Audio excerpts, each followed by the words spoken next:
Alors, je reviens sur mes travaux concernant la psychologie sensorielle, qui me paraît un complément absolument indispensable à l'astrologie elle-même. Et ce n'est pas avec le thème natal qu'on peut se substituer à ce complément. Parce qu'en fin de compte, son usage est très simple. Il y a les hommes et les femmes. Il y a la psychologie masculine et la psychologie féminine. Et je ne cesse pas de remarquer un certain nombre de particularités au niveau de ce que j'appelle le ça et le surmoi. Et notamment, je voudrais vous parler aujourd'hui de la solitude.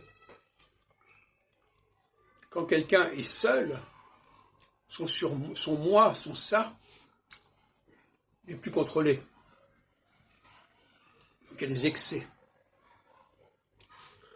Par contre, s'il vit avec quelqu'un, comme on dit, qui aime bien châtie bien, il peut corriger un certain nombre de débordements.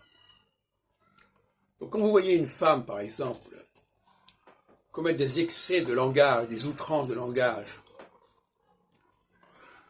des débordements, il faut penser que cette femme est seule.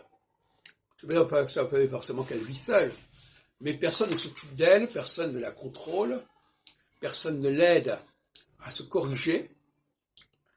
Et inversement, quand on voit un homme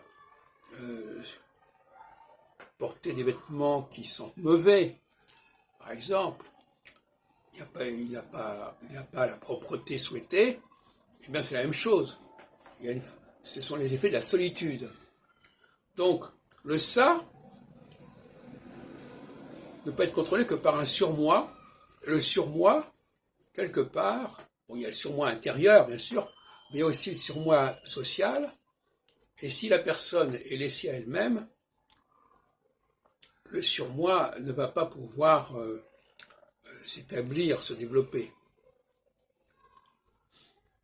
Alors j'ai vu récemment cela sur les réseaux sociaux, notamment dans le domaine de l'astrologie, où j'ai constaté que certaines femmes qui intervenaient sur ces réseaux avaient des outrances de langage absolument inacceptables et qu'elles vont probablement expliquer par le thème astral, je ne sais pas quoi, alors qu'en réalité, c'est tout simplement une sorte de dégradation du ça et dégradation du surmoi. Puisque quand le surmoi est dégradé, le ça est dégradé aussi.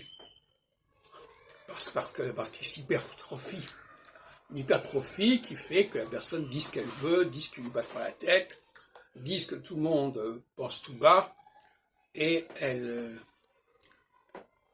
de cette façon, il y a des outrances.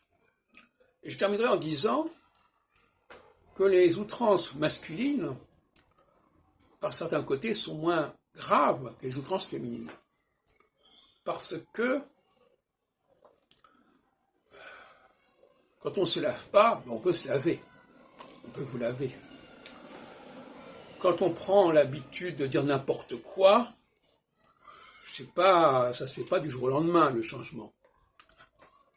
De la même façon, ce qui est en présentiel, aujourd'hui le présentiel est en recul. Le présentiel, c'est ce qui concerne justement l'odorat, le toucher, le goût. Le distanciel, c'est la vue et l'ouïe. Donc, vu que le distanciel l'emporte de plus en plus, eh bien, on peut dire que les défauts des hommes sont moins apparents que ceux des femmes, puisque ceux des femmes